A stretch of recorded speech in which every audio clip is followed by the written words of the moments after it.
Aloha, friends. Before we dive into this week's episode, I wanted to take a moment to share something personal with you. This episode was recorded about 3 weeks ago, just before my husband and Travis and I jumped on a plane and flew to Utah to be with family. So we arrived in St. George just in time to sit with my father-in-law, Bill, during his final day. And early the next morning, he passed.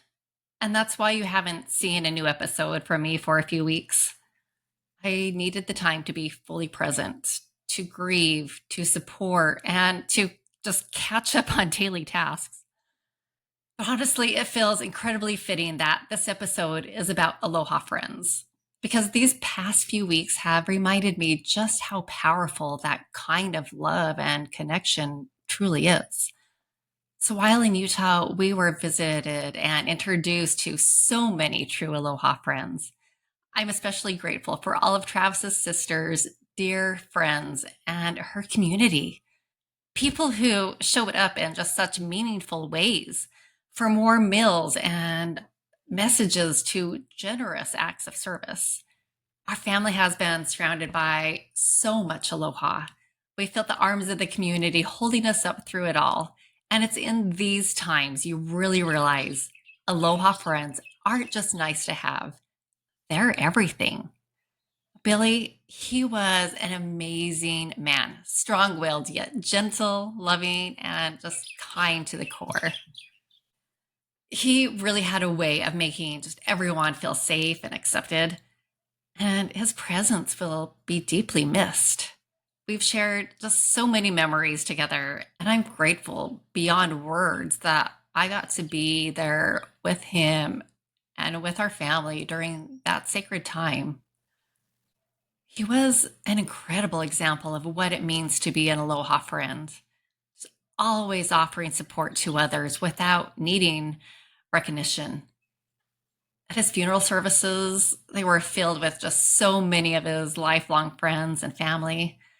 Many shared countless stories of how Billy had been there for them, how he was the kind of person who always showed up, listened, and lent a hand. It was a powerful reminder that the legacy we leave behind is often built in quiet moments of friendship, kindness, and showing up. So as you listen today, know that the words I share were recorded before this loss, but they feel just even more alive now, more meaningful, because I've lived every word of them these last few weeks. So mahalo for your patience, your support, and for being part of this Radiate health and wellness community. Now let's dive in to today's message.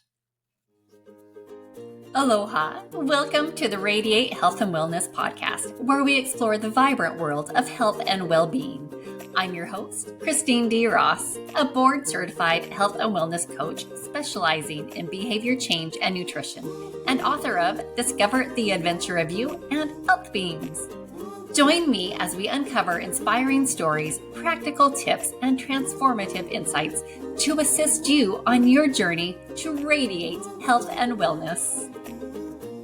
Aloha, friends. Welcome back to the Radiate Health and Wellness podcast.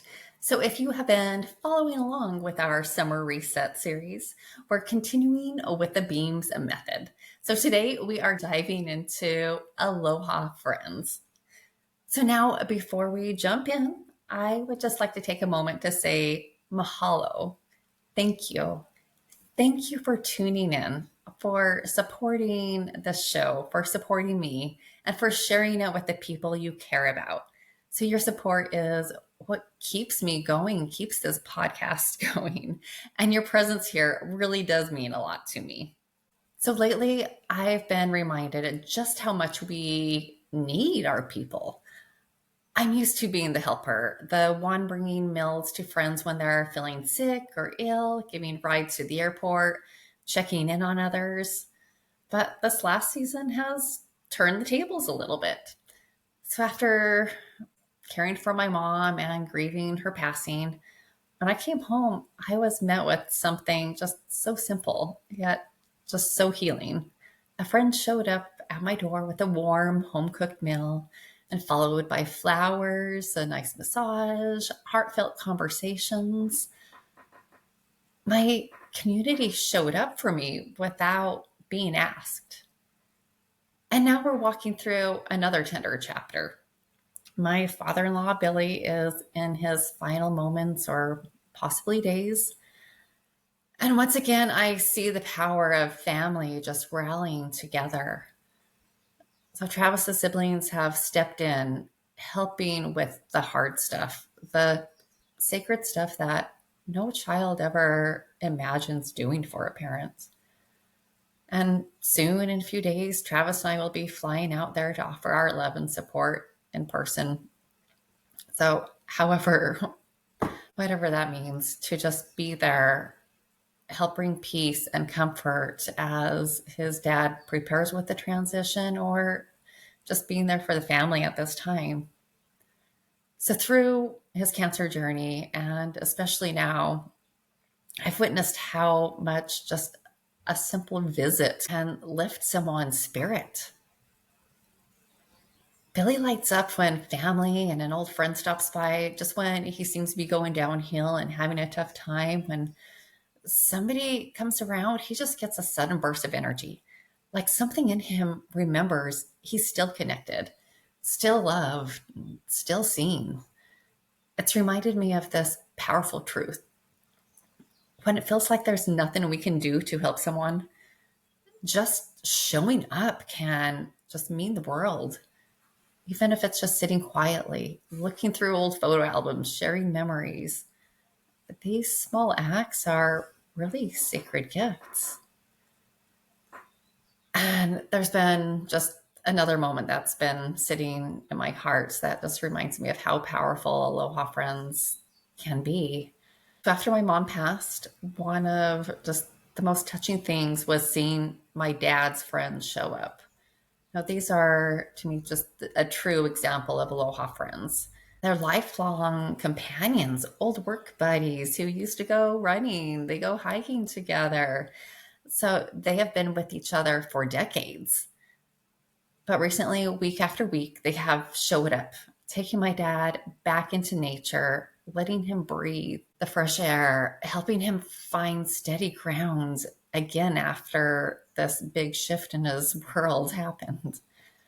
So sometimes healing doesn't come from words, but from really just presence. And their presence has been such a deep, grounding comfort. So watching them has reminded me of the sacredness of friendship, the kind that spans a lifetime, that doesn't vanish in the hard times. These men are more than friends, they are anchors. These moments remind me that friendship and family, when rooted in aloha, are sacred lifelines. They are the threads that hold us when we're unraveling.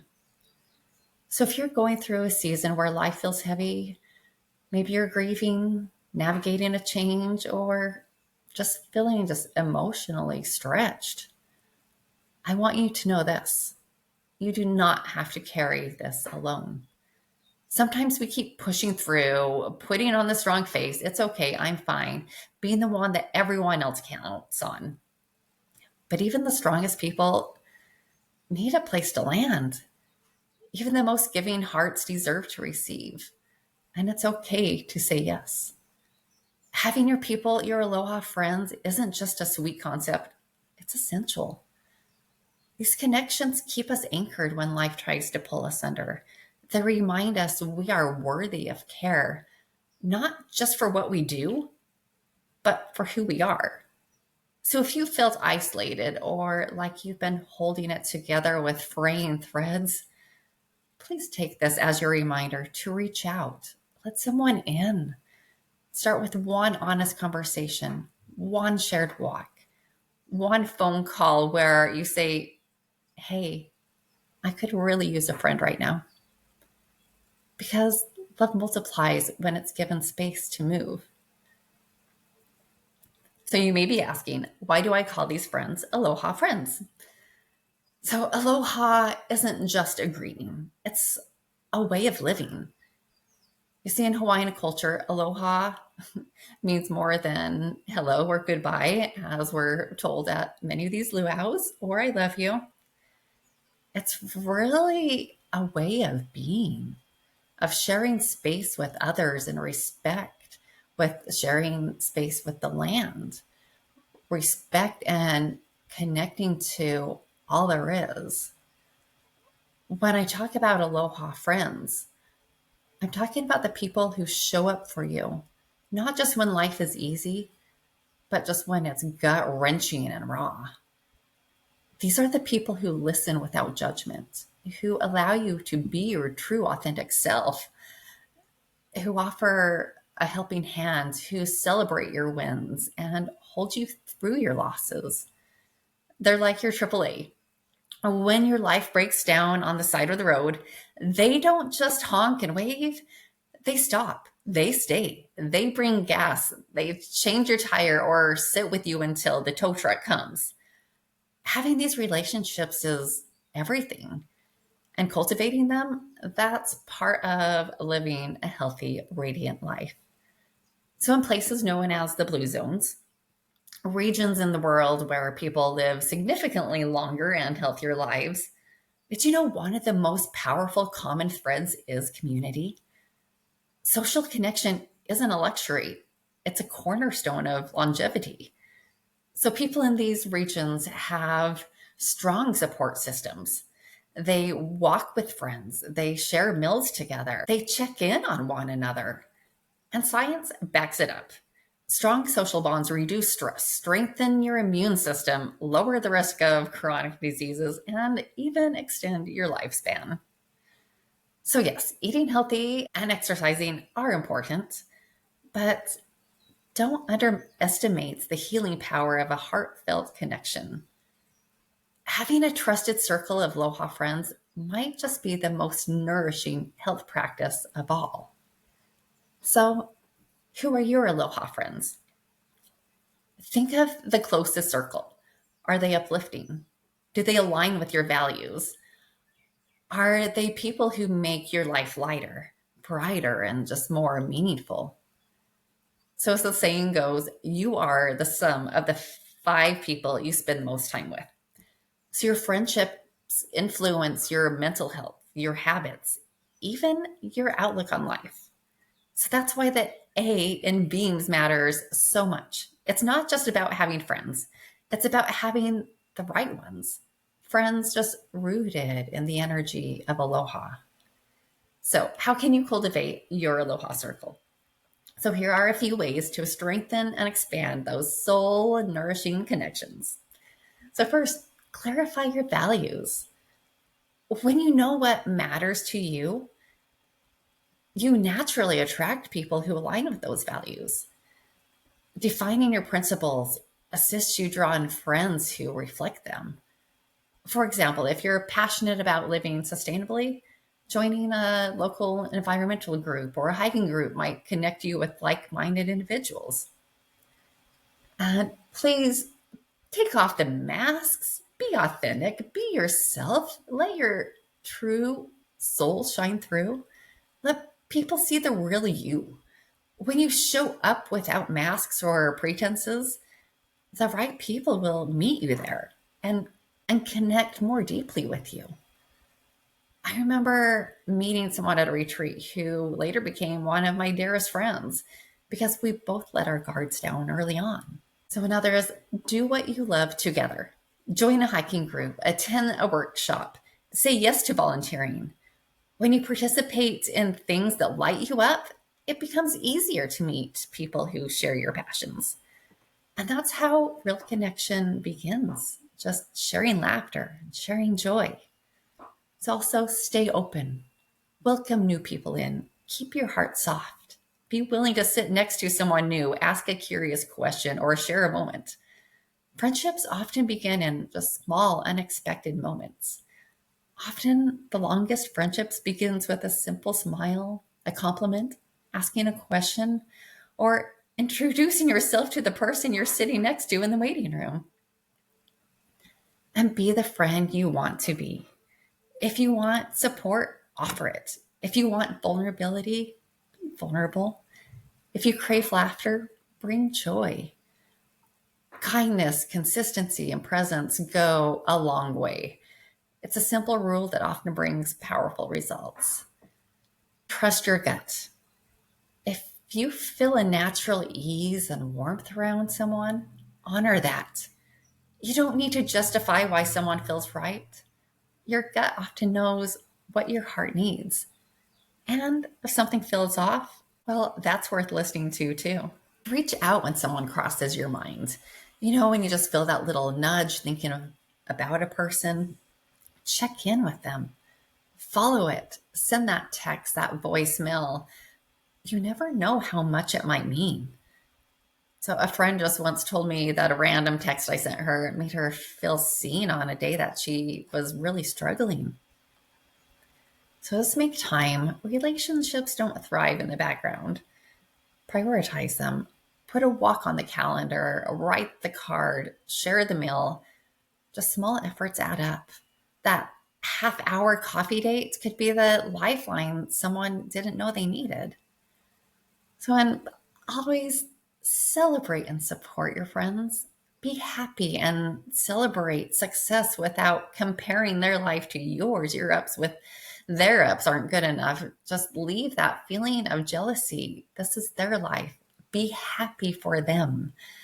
Be there for their birthdays, the big milestones, and especially the hard days.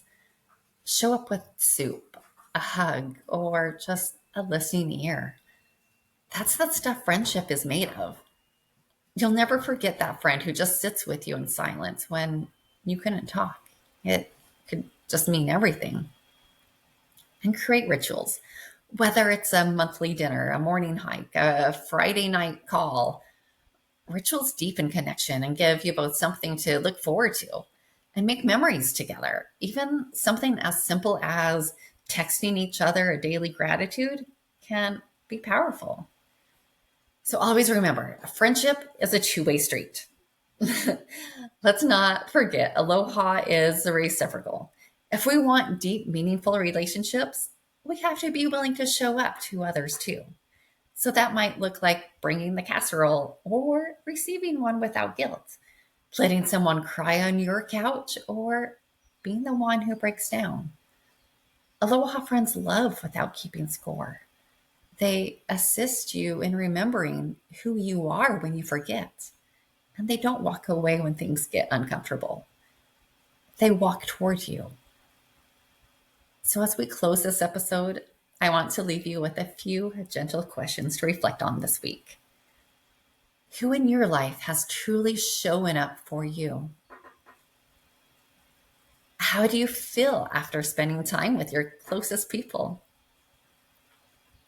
Is there someone you want to reach out to? And are you letting others show up for you in return? Friendship is one of the most healing parts of life. Let's not take it for granted. So mahalo for joining me today. Thank you for being part of this community. So if this episode resonated with you, please share it with someone who could use a reminder that they're not alone. And hey, if you're building your circle and need just a little extra support on your health journey, I'm here. And you can grab a copy of my book, Health Beams, on Amazon or my website, or schedule a free coaching consultation with me at radiatehealthandwellness.com. Next time, we're going to explore M for mindful living, which I'm really excited about because behavior change is one of my specialties. And I love just be able to look at our thoughts and how our thoughts create our actions and what's showing up in our lives, and just the importance of how powerful it is to be mindful and conscious of our thoughts every day. It can really just transform everything. So until then, nurture your circle, receive the love, keep showing up for one another, and radiate health and wellness in all that you do.